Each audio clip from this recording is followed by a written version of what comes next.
You've been there, your client just not sending you the content. You've been waiting for about a week or two, or sometimes even a month or longer. The project is just not moving. What do you do?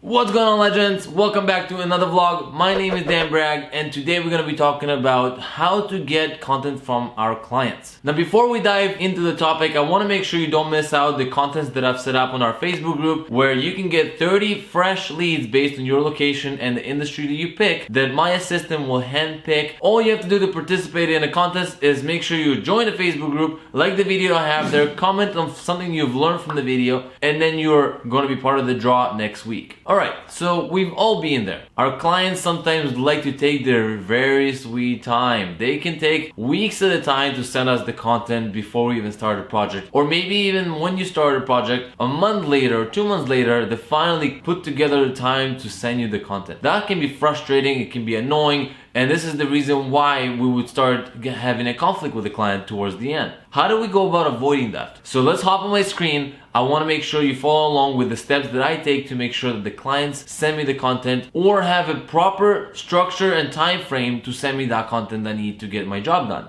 Now, the first step, as you see, is the discovery. Now, what is a discovery and how do you go about making sure you do a proper discovery session with your clients? So, number one is obviously you go to your meeting and you sit down with them. The first part is you want to ask lots of questions. This is the part that you learn about the project. This is where you ask everything you gotta ask so that you know what the project is about. Now that seems all straightforward, but a lot of us are not asking enough questions. I made a mistake when I first started out by asking too little amount of questions, and that resulted in me not knowing many aspects of the project. Number two is, if you're not sure how to ask questions, or if you're not sure what are the good questions to ask, do your research, have a questionnaire that you follow from beginning to end. That will really help you not only look like you're prepared, but also structure your whole meeting. Ask the client for a rough idea for the amount of content that they have, because some clients have so much information, so much text they want to have on the website that they think that all of it is important and they want all of it to be displayed. You want to have a rough understanding of how many pages they're going to be, how many different layouts you're going to have to come up with, what kind of content we're working with, can we shorten that, can we make it more fitting and user-friendly. There's many things that you want to consider when you find out what type of content we need. Make sure you establish the deadlines. So number 4 here, you want to have an exact schedule, exact timelines that you agree on, so that the clients know when to prepare the content, they know that you have expectations to follow your project deadlines, and that way everyone is on the same page. I would also recommend, as number 5, is to limit the words per page to 1,500. Now, search engines in general, they recommend between 1,000 to 1,500. So if you kind of tell that to the client, that makes them think already, all right, well, I shouldn't go over that. Therefore, they're not going to write essays for you. They're going to write you just enough information to fit within the 1,500 words. Now, just when you think the discovery is over and you've asked all the questions, you probably are lacking a few more points. It's never looking bad to ask more questions, and it's a good idea to ask a few more to show that you care, to show that you're trying to learn about them, and chances are you've probably forgot a few from the questionnaire or from the beginning of the meeting. The next point I want to talk about is placeholders. Placeholders are a great way to get the design stage moving. So what I mean by that is, when you start a project with a client, you got all the information you need, and normally you're waiting for that content to get going. Well, what you can do, if the client already tells you, hey, I'll need at least 2 weeks to get the content ready, well, now you're just holding off the project for 2 weeks. What you should do instead is get them to work on the content. In the meantime, you work on the design, and you're going to tell them you're going to put placeholders on the page. It's going to be lorem ipsum, for example. It can be blank text, just fake spaces, whatever you want to create, so that they have an illustration of what it would look like if it was real text there. That way you're also giving them a guide as to where text should go. Because you have the text laid out, maybe it's fake text anyways, but they understand this is the places they need to replace with the real content. By doing the placeholder text, you are actually showing them, hey, I'm working, I've done the design, I've even went ahead and developed the website, you're the one that's still not ready, therefore we have deadlines now, and now I require my payments. So just like at the beginning of the contract where they sign that they agree to 50% deposit, you should also have a milestone of 30% once the design is approved. Whether or not they have the content ready doesn't matter because you worked on the design only. The content can still change later on. It can still change during design, it can change during development, but you finished your part. Therefore, the milestone of the payment should be made, and the only remaining amount, which in this case will be 20%, is going to be paid when everything is completely done at the end.